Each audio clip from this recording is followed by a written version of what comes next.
Temos a alegria de receber o pastor Augusto Nicodemos nesta noite.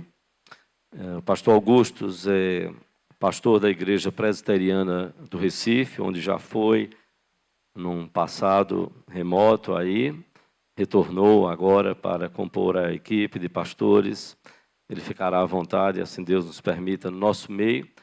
E é vice-presidente da Igreja Presbiteriana do Brasil. Ontem à noite nós tivemos com o pastor Roberto Brasileiro, que é presidente da Igreja Presbiteriana do Brasil. Hoje pela manhã estivemos com o pastor Marcos Aurélio, presidente do nosso Presbitério Norte de Pernambuco. Temos a alegria de recebê-lo nesta noite. Ele está acompanhado de sua esposa Minca, sua filha Ana. Vou pedir para elas ficarem de pé. Deus abençoe suas vidas. É um prazer muito grande recebê-las.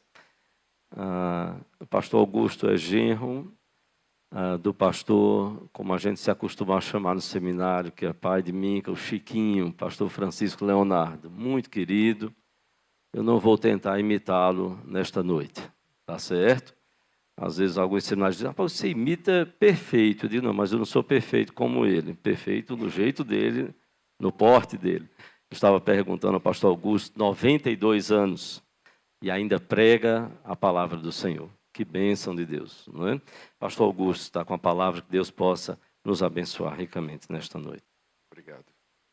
Queridos irmãos, eu quero saudar a todos com a paz do Senhor Jesus e agradecer de coração a oportunidade de participar desse culto a Deus, em que nós rendemos graças por 85 anos dessa igreja. Já estive aqui pregando em tempos passados, portanto, para mim é uma alegria retornar e a essa casa conhecida, rever alguns irmãos e amigos, conhecer outros e juntos cultuarmos a Deus por tudo que Ele nos tem feito. Hoje à noite eu queria fazer uma exposição de João capítulo 14, de 1 a 14, e ver de que maneira Jesus confortou os seus discípulos na noite em que Ele foi traído. E nós vamos ver que uma das maneiras foi encorajá-los a continuar a obra dele. E essa é a razão da existência da igreja. Se essa igreja existe, é porque um dia o Senhor Jesus encarregou os seus discípulos de continuarem aquilo que ele havia começado. Mas tudo tem origem naquela noite em que ele foi traído, quando ele, no cenáculo, se dirige aos seus com o objetivo de confortá-los. Vamos ver então capítulo 14 do Evangelho de João, do verso 1 até o verso 14. Palavras do Senhor Jesus. Não se turbe o vosso coração. Credes em Deus, crede também em mim. Na casa de meu pai há muitas moradas. Se assim não fora, eu vou-lhe teria dito, pois vou preparar-vos lugar. E quando eu for e vos preparar lugar, voltarei e vos receberei para mim mesmo, para que onde eu estou, estejais vós também. E vós sabeis o caminho para onde vou. Disse-lhe Tomé, Senhor, não sabemos para onde vais. Como saber o caminho? Respondeu-lhe Jesus, eu sou o caminho e a verdade e a vida. Ninguém vem ao Pai senão por mim. Se vós me tivesses conhecido, conhecerias também a meu Pai. Desde agora o conheceis e o tendes visto. Replicou-lhe Filipe, Senhor, mostra-nos o Pai, e isso nos basta. Disse-lhe Jesus, Filipe, há tanto tempo estou convosco e não me tens conhecido? Quem me vê a mim, vê o Pai. Como dizes tu, mostra-nos o Pai? Não creis que eu estou no Pai e que o Pai está em mim? As palavras que eu vos digo, não as digo por mim mesmo, mas o Pai que permanece em mim faz as suas obras. Crede-me que estou no Pai e o Pai em mim. Crede ao menos por causa das mesmas obras. Em verdade vos digo que aquele que crê em mim fará também as obras que eu faço, e outras maiores fará, porque eu vou para junto do Pai. E tudo quanto pedirdes em meu nome, isso farei, a fim de que o Pai seja glorificado no Filho. Se me pedirdes alguma coisa em meu nome, eu farei. Até aqui essas palavras bem conhecidas do Senhor Jesus, tão cheias de significado, de conforto e de orientação para nós. Nós vamos orar mais uma vez, pedindo que o Espírito de Deus nos conduza na compreensão e no significado dessas palavras e na sua aplicação para nossas vidas. Estamos diante de Ti, Senhor, diante da Tua revelação escrita, diante das palavras do Teu Filho, nós queremos compreender o significado delas e de que maneira elas se aplicam a nós. Te agradecemos pelos 85 anos dessa querida e amada igreja, que tem continuado a obra que o Senhor começou. Nós pedimos que a exposição que faremos nos confirme isso e que console o nosso coração e nos encoraje a prosseguir. Por amor de Jesus, nosso Salvador. Amém. Essas palavras de Jesus foram ditas na noite em que ele foi traído. Ele tinha passado aquela semana em Jerusalém, diariamente indo ao templo onde ensinava, e cedo começou a se formar a oposição contra ele da parte dos líderes judeus, comandados especialmente pelos fariseus e pelos sacerdotes, que não criam nas palavras de Jesus e estavam procurando algum meio para matá-lo e terminar com a influência dele sobre o povo, porque muito povo vinha ao templo para ouvir as palavras de Jesus. O Senhor Jesus, então, sabe que está chegando a hora em que ele tem que partir. Ele sabe que chegou o momento da sua morte. João nos diz que, a uma certa altura, durante aquela semana, alguns gregos não judeus que estavam em Jerusalém para a festa da Páscoa, chegaram para Filipe e disseram: queremos ver a Jesus. E Filipe então vai chegar ao mestre e dizer: tem aqui alguns gregos que estão querendo ver-te. E Jesus disse: chegou a minha hora. Ele sabia que tinha chegado a hora então em que ele haveria de dar a sua vida para reunir os judeus e os gregos num único povo, formar a sua igreja. E aquela pergunta, o desejo dos gregos, revelava para ele que o tempo estabelecido pelo Pai havia chegado. Então, naquela noite, na noite da celebração da Páscoa, junto com seus discípulos, depois de haverem ceado e terem partido o pão e bebido do cálice, o Senhor Jesus começa a instruir os discípulos a respeito do que deveriam fazer. E Jesus comunica que haverá de deixá-los, que haverá de ir para um lugar onde os discípulos não poderiam ir. Verso 33 do capítulo 13: filhinhos, ainda por um pouco estou convosco. Buscar-me-eis, e o que eu disse aos judeus, agora também digo a vocês: para onde eu vou, vocês não podem ir.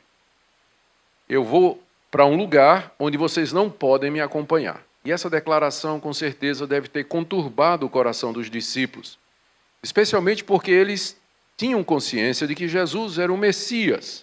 Jesus ia para onde? Eles esperavam que Jesus inaugurasse o reino de Deus, que Jesus trouxesse a libertação da nação de Israel, que estava debaixo do jugo romano, e que desse início ao milênio, ao reino de paz do Messias aqui nessa terra. Entretanto, Jesus diz que vai embora e vai para um lugar onde os discípulos não podem acompanhar. Pedro, então, diz no verso 36, para onde tu vais? E Jesus respondeu, para onde eu vou, tu não me podes seguir agora, mas mais tarde você vai me seguir. E Pedro diz, Senhor, por que eu não posso te seguir agora? Por ti darei a minha vida. E Jesus disse, darás a vida por mim, Pedro? Em verdade eu te digo que jamais cantará o galo antes que me negue 3 vezes. Então, a afirmação de Jesus de que ele ia para um lugar que os discípulos não sabiam onde era, a insegurança sobre o que aquilo representava diante das expectativas messiânicas que eles tinham. E agora essa palavra de Jesus dizendo que Pedro haveria de traí-lo, tudo aquilo perturbou o coração dos discípulos. Dúvidas, questionamentos, angústia, ansiedade, perplexidade entraram no coração deles. Na passagem que nós lemos, que é o capítulo 14, o Senhor Jesus procura acalmar o coração deles. O Senhor Jesus procura consolá-los e orientá-los. E eu vou destacar aqui 5 coisas que o Senhor Jesus disse aos discípulos, com esse propósito de confortá-los diante da perspectiva da sua partida e das dificuldades que eles haveriam de enfrentar.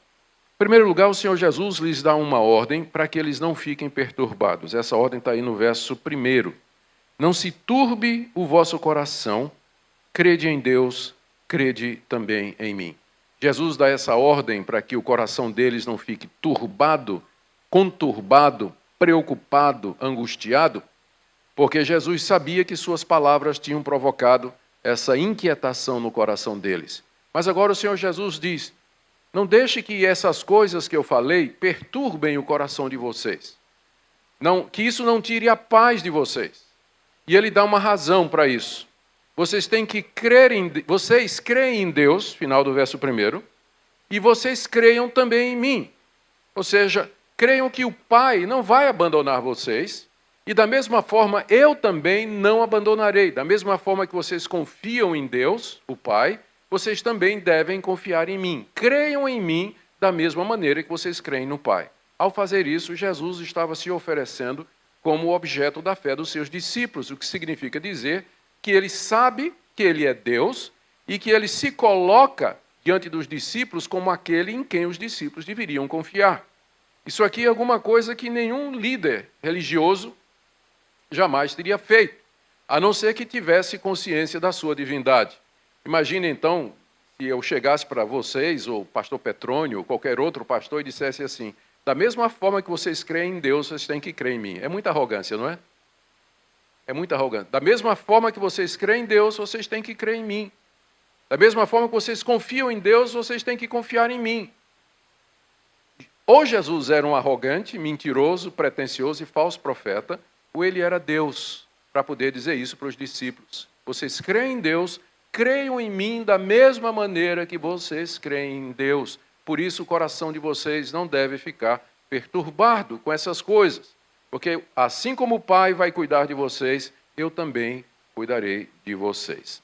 Em seguida, Jesus dá razão para que eles não se perturbem e para que confiem em Deus e nele mesmo.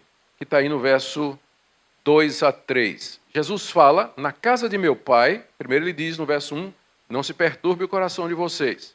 Aí agora no verso 2, na casa de meu Pai há muitas moradas. Se não fosse assim, eu teria dito para vocês.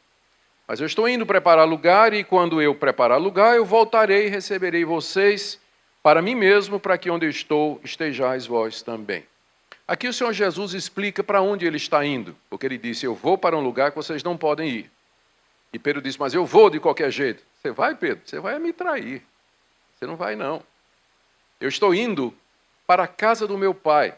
Na casa de meu Pai há muitas moradas. A casa do Pai aqui é o local onde Deus habita. É o reino de Deus, onde Deus reina supremo sobre todas as coisas, onde estão os santos que já morreram, os que morreram em Cristo Jesus, onde estão os anjos, onde Deus está sentado no trono do universo, e hoje onde já o Senhor Jesus se encontra à sua direita. É chamado da casa do Pai, aqui Jesus chama da casa do Pai, em contraste com o templo de Jerusalém, de onde Jesus e os discípulos estavam sendo expulsos. É como se ele dissesse: embora os judeus estejam nos expulsando do templo, que eles acham que é a casa do Pai, na verdade, eu estou indo para a verdadeira casa do Pai, onde há muitas moradas. Jesus aqui não está se referindo ao céu, para onde a gente vai depois da morte. Ele está se referindo ao novo céu e à nova terra, onde habita a justiça. Está se referindo ao estado final de felicidade que Jesus prometeu aos seus discípulos e que na Bíblia é chamada, como eu disse, de novo céu e da nova terra. Jesus acrescenta que lá tem muitas moradas, como que para dizer aos discípulos: ainda que vocês sejam expulsos aqui das suas casas pela perseguição que virá sobre vocês, ainda assim vocês têm um lugar no reino de Deus que está preparado para vocês. Se não fosse assim, eu teria dito. Jesus professa a sua honestidade e transparência diante dos discípulos. E aí ele diz: eu vou preparar-vos lugar. Essa expressão tem sido mal interpretada pelos evangélicos, porque geralmente os evangélicos entendem da seguinte maneira, que depois que Jesus morreu, ele começou um trabalho de carpinteiro e pedreiro no céu, preparando casa para todo mundo, quando morrer, ter um apartamentozinho. É isso que a ideia que as pessoas têm, que Jesus está agora lá no céu, né, preparando um condomínio, e onde tem um apartamento que está reservado para você. É claro que não é isso que ele está dizendo aqui, quando ele diz que vai preparar lugar. Porque, como em outro lugar se declara, no livro de Hebreus, as obras do reino de Deus já estão prontas antes da fundação do mundo. Jesus não está engajado agora no trabalho de carpintaria ou de pedreiro. Quando ele diz: eu vou preparar-vos lugar, ele está se referindo à sua morte e à sua ressurreição, porque é dessa maneira que ele ia abrir a entrada para a casa do Pai. Os discípulos não poderiam ir exatamente por isso, por conta do pecado que impedia que fossem à presença de Deus. Mas agora Jesus ia para a cruz, ia derramar o seu sangue, ia derramar o sangue que haveria de fazer propiciação e pagamento pelos pecados. E depois da morte de Jesus e da sua ressurreição, quando ele entra na presença de Deus, ele abre o caminho. Foi por isso que o véu se rasgou. A porta de entrada para o reino de Deus, ela foi rasgada, foi aberta pelo sangue de Cristo e pela sua morte. É isso que ele quer dizer quando ele diz: eu vou preparar lugar, eu vou abrir o caminho para vocês, porque vocês não podem ir aonde eu vou agora. Era isso que Pedro não entendeu. Por isso ele estava perplexo. E os discípulos confusos. Mas Jesus agora fala com clareza. E ele diz, no verso 3, e quando eu terminar, quando eu for e vos preparar lugar, voltarei e vos receberei para si mesmos. Ele não está se referindo à vinda dele em Pentecostes, quando o Espírito Santo veio. Ele não está se referindo à vinda dele na hora que um crente morre, mas ele está se referindo à sua segunda vinda, quando ele vier em glória para buscar os seus discípulos e juntos estarão para sempre no reino dos céus, que ele chama de a casa de meu Pai, onde há muitas moradas. É assim que Jesus os consola, em contraste com a rejeição dos homens, em contraste com as dificuldades que eles enfrentariam. Jesus lhes aponta o reino celestial, o reino futuro, o reino milenar do Senhor Jesus Cristo, onde, juntamente com ele, viveriam para todo sempre na presença do Pai. Note que o que torna a morada, o que torna a casa do Pai desejável, é a presença de Jesus. Ele diz assim: eu vos receberei para mim mesmo, para que onde eu estou, estejais vós também.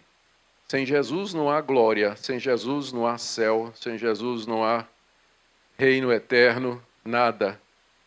O que nos espera, e esse é o grande consolo do crente, é viver com o Senhor Jesus para todo sempre. Onde Ele estiver, nós estaremos também. Por isso, era isso que Pedro queria. Senhor, onde o Senhor for, eu vou. Aí Jesus disse, eu sei que você quer isso. Agora você vai me trair, mas depois você vai me acompanhar. Primeiro, eu tenho que abrir o caminho pela minha morte, pela minha ressurreição. Nisso você não pode me acompanhar. Mas quando eu terminar, eu virei e estarei com vocês para todo sempre. Então o Senhor Jesus os consola, explicando a presença ou a existência da casa do Pai, e onde também há muitas moradas. Em terceiro lugar, o Senhor Jesus lhes fala a respeito do caminho para a casa do Pai. Primeiro ele disse, não se perturbe o coração, vocês têm que crer em Deus, vocês têm que crer em mim como vocês creem em Deus. Segundo ele disse, eu vou preparar lugar para vocês na casa do Pai e voltarei e estarei com vocês para todo sempre. Em terceiro lugar, o Senhor Jesus explica qual o caminho, verso 4 até o verso 7. Ele começa assumindo demais sobre os discípulos, mas aqui eu creio que é intencional. Ele diz assim, vocês sabem o caminho para onde eu vou.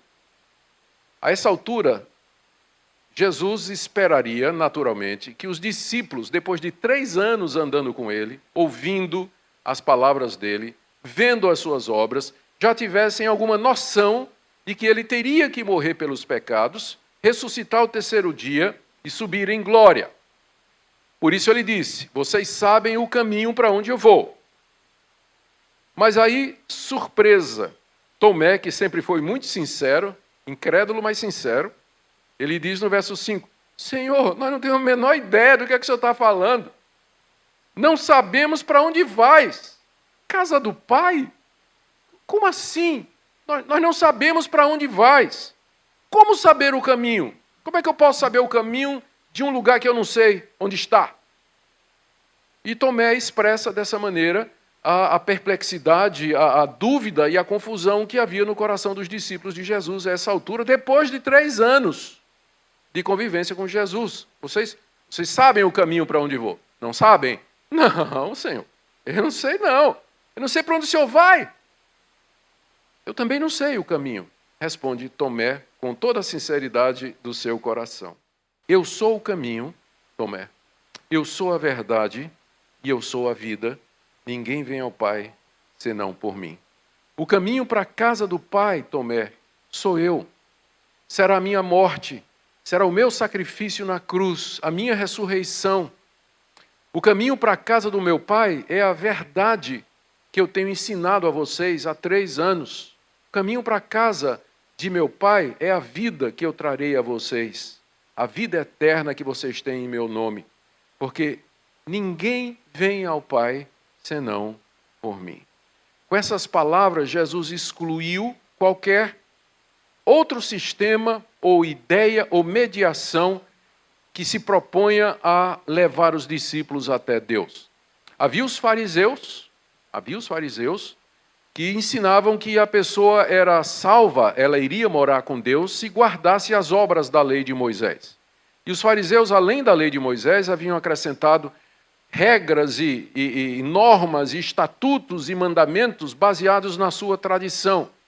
De maneira que um fardo enorme e pesado havia sido colocado sobre o povo de Deus na época de Jesus, a ponto de Jesus dizer que Israel era como um rebanho, ovelhas que não tinham pastor. Mas agora o Senhor Jesus Cristo se apresenta dizendo que é através dele, do que ele ensinou, que os discípulos haveriam de receber a vida.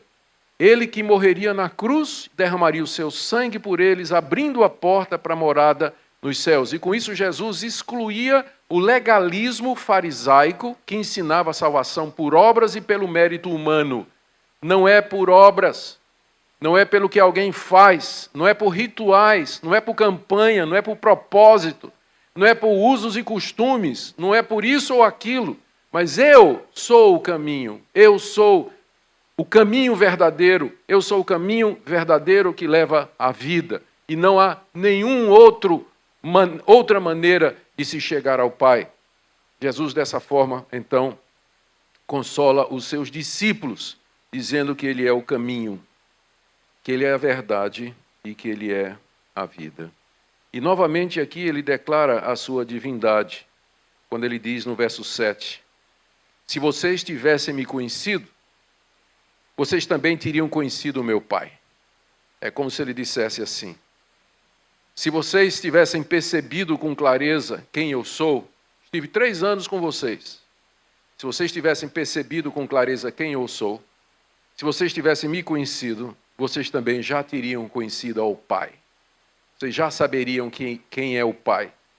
E desde agora, vocês já o conhecem e vocês já viram o Pai.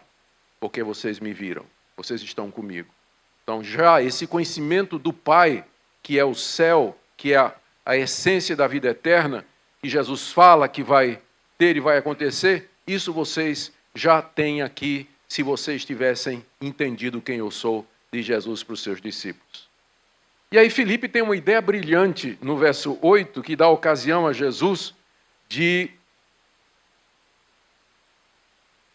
dizer que eles já podem desfrutar da presença do Pai aqui e agora. E aqui que está o grande consolo dessa passagem.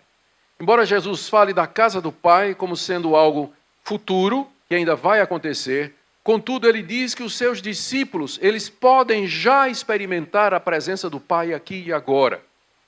Quando ele diz, vocês já conhecem o Pai, vocês já viram o Pai. Aí Filipe tem uma ideia brilhante no verso 8. Ele diz assim, Senhor, mostra-nos o Pai. Isso nos basta. Nós estamos confusos, Senhor. Nós estamos perturbados aqui, mas se o Senhor fizer uma coisa, nós vamos tirar a tristeza do nosso coração. Todos os nossos problemas vão ser resolvidos. O Senhor lembra lá no Antigo Testamento, quando o Pai apareceu a Moisés, naquela chama ardente? O Senhor lembra lá, naquela história do Antigo Testamento, quando o Pai apareceu aos israelitas na coluna de fogo e na coluna de nuvem? Você lembra as grandes manifestações do Pai no Antigo Testamento, aparecendo em glória aos seus servos? Senhor Jesus, dá-nos uma visão como essa. Mostra-nos o Pai. Faz com que Ele apareça. Pede ao Pai para Ele aparecer aqui na nossa frente, que Deus apareça aqui na nossa frente, em glória, com brilho, com toda a sua majestade, todo o seu poder. E isso basta. Nunca mais eu vou ter dúvida. Nunca mais eu vou desconfiar de nada. Todas as minhas dificuldades desaparecerão. Toda a tristeza do meu coração vai embora se tão somente Deus aparecer na minha frente. Não é isso que você já fez tantas vezes? Naquelas noites de angústia e dificuldade, você disse assim, oh Deus, manda um anjo. se tão somente um anjo aparecesse aqui. Senhor Jesus, se tão somente o Senhor se manifestasse aqui ao meu lado, se o Senhor aparecesse aqui ao lado da minha cama, tomasse minha mão, conversasse comigo. Ó Pai, se tão somente os céus se abrissem e eu tivesse uma visão da Tua glória, isso me basta. Você já desejou isso, não é? Não é o primeiro. Filipe também queria. Filipe achava que ver a Deus, a glória de Deus, enxergar a Deus aqui com esses olhos, seria a solução para todos os problemas. Olha a resposta de Jesus no verso 9. Filipe, há tanto tempo eu estou convosco e você não me conheceu. Quem me vê a mim, vê o Pai. Por que você está dizendo, mostra-me o Pai? Isso que você está pedindo, Filipe, já vem acontecendo há 3 anos. Quem me vê, vê o Pai. Filipe, faz 3 anos que você vem almoçando com o Pai, andando com o Pai, dormindo com o Pai, conversando com o Pai, caminhando na mesma estrada que o Pai, bebendo a mesma água. Porque quem vê o Pai, quem me vê, vê o Pai. Será que você não entendeu isso? E com isso o Senhor Jesus Cristo já está dizendo para os discípulos que Ele não vai resolver os seus problemas, as suas angústias, com manifestações físicas da sua glória. Por isso, pode parar de pedir. Jesus diz, se você me vê, você já viu tudo que você precisa. Quem me vê a mim, vê o Pai. E isso basta. Os crentes têm muita dificuldade em andar pela fé. Mas desde que Deus nos expulsou do paraíso, por causa do nosso pecado, essa é a maneira que Ele determinou pela qual nós vamos viver. Tem crentes que querem viver à base de milagre, de sonho, visão e revelação, de anjo falando, de Deus aparecendo em glória. Isso é completamente contrário ao espírito do Evangelho. Na verdade, o que Deus deseja é que nós vivamos pela fé. Fé é a certeza de coisas que nós não vemos e a convicção de fatos que se esperam. Nós vivemos por fé e não por vista. Não vai ser uma visão de Deus ou uma revelação de um anjo, alguma coisa que vai tirar a tristeza e a perturbação do seu coração. Mas você conhecer o Senhor Jesus Cristo. E como é que você vai conhecer o Senhor Jesus Cristo? Por que você acha que essas coisas foram escritas aqui nesse livro? Elas foram escritas aqui exatamente para que cada geração de crente conheça a Jesus através da palavra revelada, da palavra escrita, que é a maneira pela qual Deus fala conosco.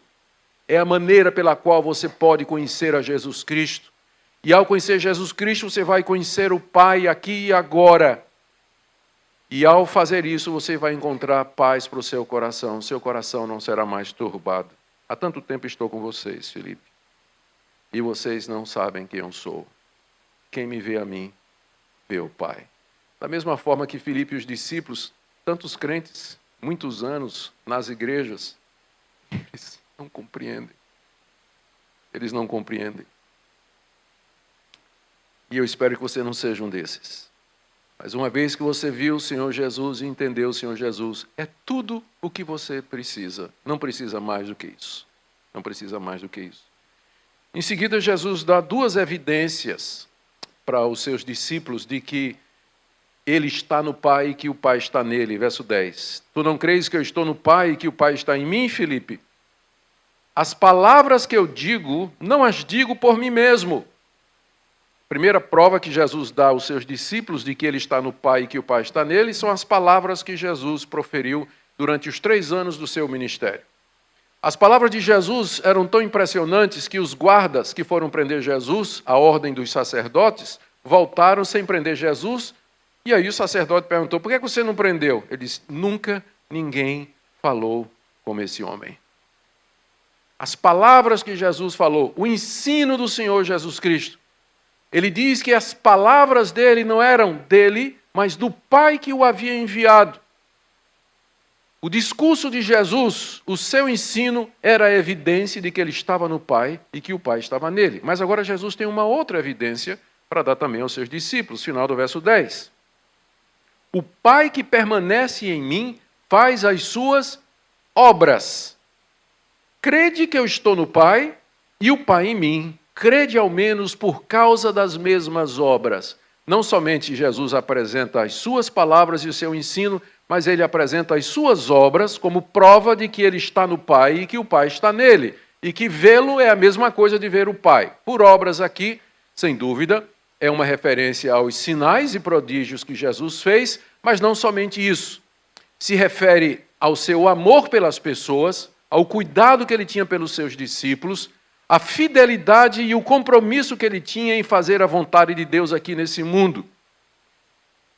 Ele viveu de maneira perfeita e absoluta aqui, amando o Pai acima de todas as coisas, ao próximo como a si mesmo, cumprindo toda a lei. E ele apresenta isso, a minha vida, a minha conduta, a maneira que eu vivi entre vocês. Vocês compartilharam a minha vida durante 3 anos, vocês viram algum pecado em mim?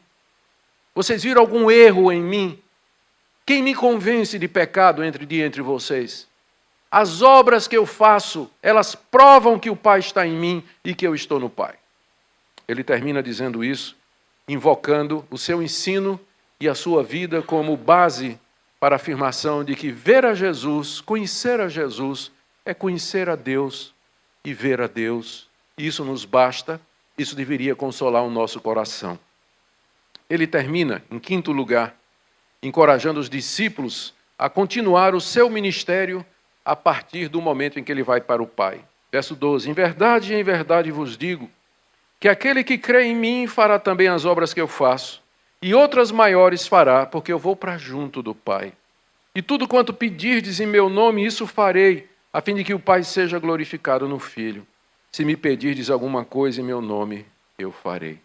Aqui o Senhor Jesus está encorajando os discípulos a continuar a fazer as obras que ele tinha feito e que ele já tinha apresentado como evidência de que ele estava no Pai e que o Pai estava nele. E ele faz essa afirmação extraordinária para os seus discípulos. No verso 12, que aquele que cresce nele, e a referência aqui é aos seus discípulos, aquele que cresce nele, da forma como ele vem dizendo até agora, que ele está no Pai, que ele é o caminho, a verdade e a vida, que ninguém vai ao Pai senão por ele, quem cresce nele nesses termos, porque tem muita gente que crê num outro Jesus que não é o Jesus da Bíblia. Brasileiro, 90% dos brasileiros creem em Deus. Se você fizer uma enquete em qualquer lugar, se a pessoa crê em Jesus Cristo, todo mundo vai dizer que crê em Jesus Cristo, talvez 10% dos brasileiros digam que não. Mas desses 90% que dizem crer em Jesus Cristo, se você perguntar que Cristo, você vai ter respostas diferentes para isso. Tem o Cristo do Espiritismo, tem o Cristo católico, tem o Cristo das seitas, da Testemunho de Jeová, dos Mormons, dos agnósticos, dos orientais, das seitas. Mas o Cristo em cuja pessoa nós temos de crer para sermos salvos e fazer as obras que ele fez, é esse que se revela aqui dizendo que ele é Deus, que ele veio da parte de Deus, que ele morreria para abrir o caminho para Deus. Quem o conhece, conhece a Deus, e quem o vê, vê a Deus. Esse é o Cristo da Bíblia. Ele e somente ele, não há outro. Quem crê nele, ele diz, faz essa promessa, fará também as obras que ele faz, e outras maiores. Essa passagem, mais uma vez, ela tem sido usada de maneira errada, porque as pessoas interpretam a palavra obras aqui somente no sentido dos milagres de Jesus. Se Jesus tivesse usado a palavra sinais, que é uma palavra que aparece com muita frequência no Evangelho de João, se referindo aos milagres que Jesus fez, o significado poderia ser esse. Mas a palavra que ele usa aqui, obras, é usada no Novo Testamento, particularmente no Evangelho de João, como atitudes, compromisso com Deus e até o ato de crer em Deus. Uma vez os discípulos perguntaram a Jesus, o que faremos para realizar as obras de Deus? Qual foi a resposta de Jesus? A obra de Deus é essa, que creiais naquele que ele enviou. Então, obra é crer, por exemplo. Não significa fazer sinal e prodígio o tempo todo. Então, quando Jesus diz aqui aos discípulos, se vocês crerem no que eu estou dizendo, vocês farão as mesmas obras que eu faço, ele está dizendo que os discípulos seriam capazes de continuar o que ele veio fazer aqui nesse mundo, que era revelar o Pai e arrebanhar o povo de Deus para ele, para a glória dele. E eles fariam isso pela fé. E ele acrescenta, e obras maiores fará. E aí aparece falso profeta, né? Dizendo que faz mais milagre do que Jesus Cristo. Eu já encontrei gente gente chegou para mim dizendo, olha, pela fé eu faço coisas maiores do que Jesus Cristo. Qualquer um pode fazer se tiver fé. Então eu acredito que nenhum de vocês tem fé aqui. Quem aqui andou sobre as águas? Levante a mão. Não? Quem de vocês multiplicou pão e satisfez 5.000 pessoas? Levanta a mão. Vocês não têm fé?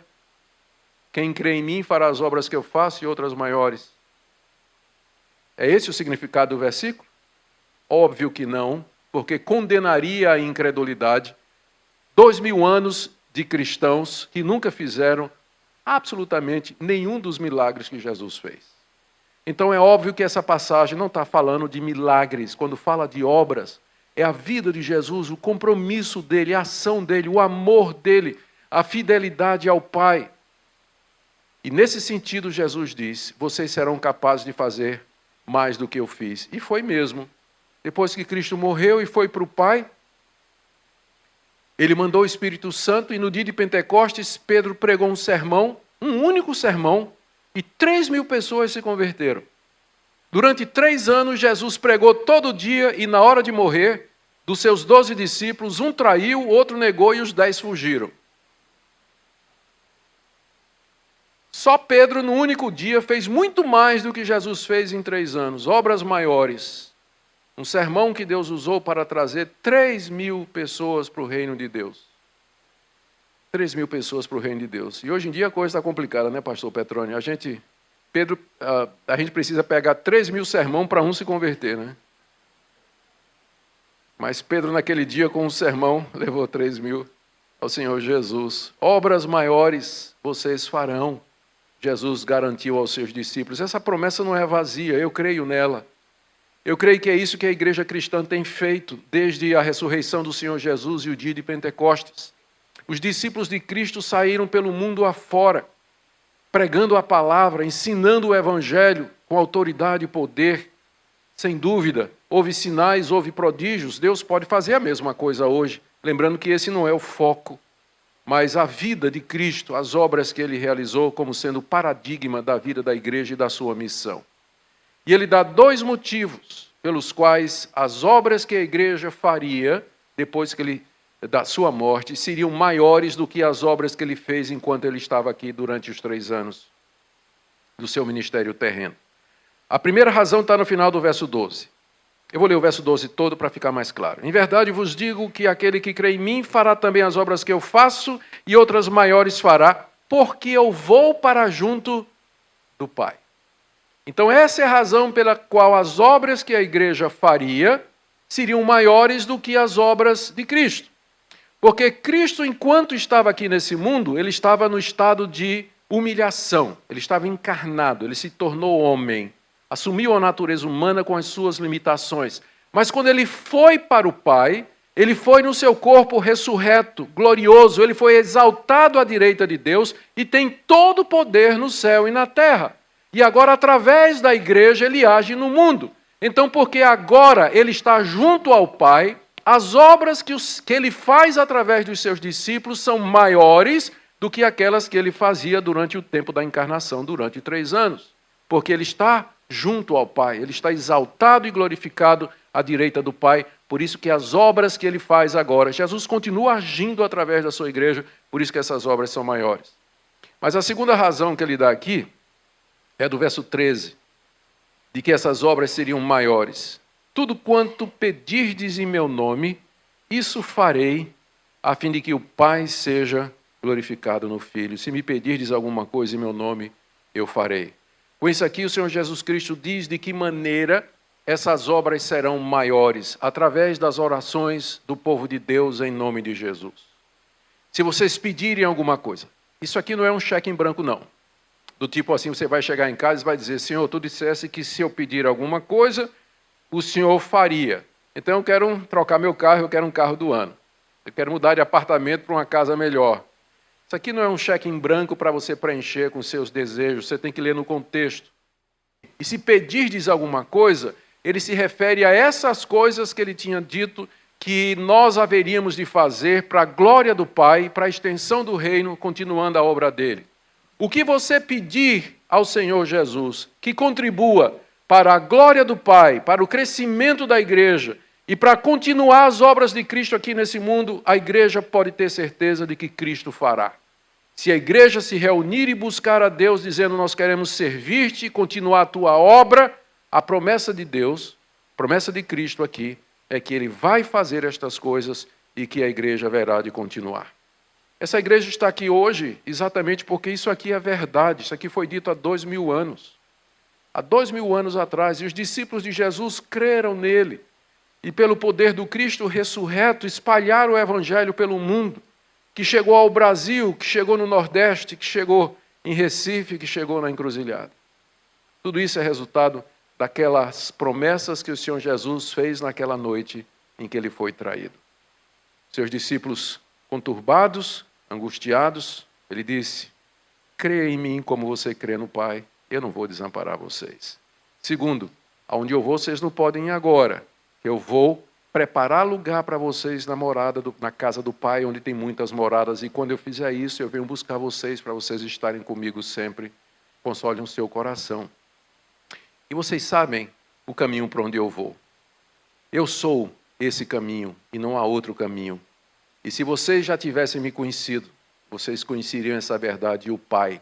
E vocês não precisam pedir para o Pai aparecer diante de vocês, porque vocês já me conhecem. E se vocês me conhecem, vocês conhecem o Pai. E se vocês crerem em mim, nas minhas palavras, essas coisas que eu tenho feito esses 3 anos entre vocês, vocês continuarão a fazer e em maior quantidade e maior intensidade, porque lá no céu, para onde eu vou, da glória, eu estarei mandando o Espírito Santo com poder e autoridade, para que tudo que vocês peçam ao Pai, em meu nome, Ele conceda, para que a igreja continue. O resultado? 85 anos de existência dessa igreja. Tudo isso é a ação do Cristo ressurreto pelo Espírito Santo agindo em nosso meio. Eu quero terminar, então, em primeiro lugar, trazendo uma palavra de consolo para você que está sofrendo nessa noite. Talvez você tenha buscado conforto e alívio para as dores do seu coração em remédios outros que não esse que é colocado aqui. A palavra de Deus nos consola, nos apresentando o que Deus preparou para nós. A esperança que nos é dada sempre é futura. Por outro lado, você também pode ser consolado sabendo que aqui e agora você já pode desfrutar da presença do Pai e da comunhão com o Pai, se preparando para viver com Ele para todo sempre quando o Senhor Jesus Cristo vier. E você faz isso mediante o conhecimento de Cristo, porque Ele é o caminho, a verdade e a vida. Ninguém vai ao Pai senão por Ele. Para isso você tem que estudar sua Bíblia, você tem que ler sua Bíblia, tirar tempo para buscar a Deus em oração, em comunhão, participar dos eventos do povo de Deus, estar em comunidade, instruir-se mutuamente, orar uns pelos outros para que seja uma comunidade viva com a presença do Cristo ressurreto e exaltado. Isso traz paz e tranquilidade ao coração. A minha segunda palavra é para você que talvez esteja aqui nessa noite e que ainda não compreendeu quem é Jesus Cristo e o que é que Ele veio fazer aqui. Ele veio exatamente enviado do Pai para reunir o povo que Deus amou e escolheu antes da fundação do mundo. Para reunir esse povo pelo perdão dos seus pecados, morrendo na cruz, para abrir o caminho para a morada celestial para esse povo na eternidade. Ele nos diz aqui que se você crer nisso, se você de fato acreditar nisso, você então será capaz de experimentar estas coisas maravilhosas que Ele veio trazer aqui. Minha terceira palavra é para você que talvez foi ensinado a depender do visual e do auditivo no meio evangélico. Tem falsos pastores, falsos profetas que ensinam isso. E se não tiver sobrenatural, então Deus não está presente. Deus só está presente no sobrenatural. Coitado de Filipe então, né? Levou um não na cara de Jesus. Levou um não na cara. Talvez você aprendeu isso, a buscar visões, sonhos, revelações, aparição de anjo, ouvir vozes ou coisas dessa natureza. Espero que hoje à noite você seja curado disso. Não é dessa maneira que Deus pretende nos orientar ou pretende nos consolar aqui nesse mundo. Jesus poderia perfeitamente ter atendido o pedido de Filipe, mas isso seria induzir Filipe ao erro, porque da próxima vez que Filipe ficasse angustiado, o que é que ele ia dizer de novo? Eu quero outra visão do Pai. E depois, eu quero outra visão do Pai, eu quero outra. E aí criaria crentes dependentes dos sentidos.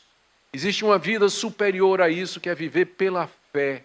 A fé nos capacita a enfrentar as dificuldades e os momentos de angústia, sem que nós tenhamos que recorrer a esses auxílios.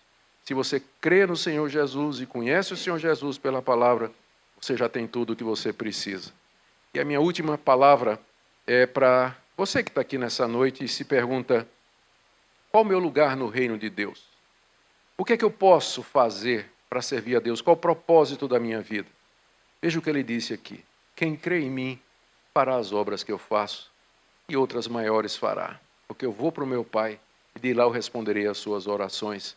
Dentro das obras de Cristo existe espaço, possibilidade e variedade suficiente para acomodar você com seus dons, seus talentos, suas habilidades e suas capacidades. Cada um de nós pode servir a Deus no lugarzinho que Ele nos colocou, com as habilidades que Ele nos deu, com a capacidade, por menor que você pense que seja, que Ele concedeu a você. É dessa maneira que a igreja avança, quando os crentes em Cristo fazem as obras de Cristo em resposta às orações do seu povo. Que Deus console o nosso coração, que Ele receba toda adoração nessa noite, que o Senhor Jesus seja o motivo do nosso louvor, porque é por causa dEle que todas estas coisas existem e é por causa dEle que nessa noite nós comemoramos 85 anos dessa igreja. Amém.